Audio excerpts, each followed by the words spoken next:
In tough times like these, we see people reaching out and helping everybody who's in need. Brett Buffington has an exclusive interview with one of those heroes who helped stranded drivers. Brett?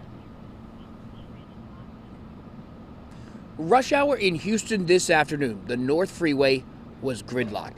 Expected, but it was the quickly rising water that put people here into a panic.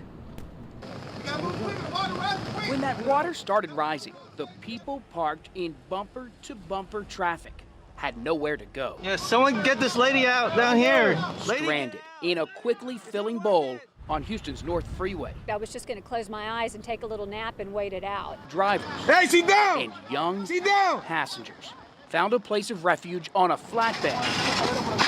It was Houstonian heroes from above who wrangled away to get them out. They needed help.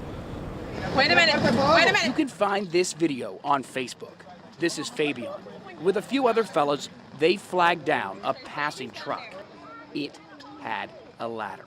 Strangers so worried about strangers. Coats and jackets for the kids. They carried out their own rescue. If they had been there a little longer, they're walking through all that swamp and stuff and water moccasins and stuff like that.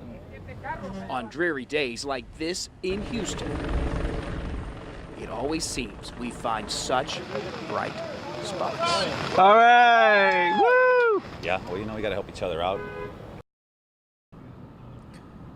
Thankfully tonight, we have not heard not one story of someone being hurt in this flooded mess on the North Freeway. But tonight, there are spots where they are still waiting on the water to go down. We're reporting live from downtown tonight. Brett Buffington, KHOU 11 News.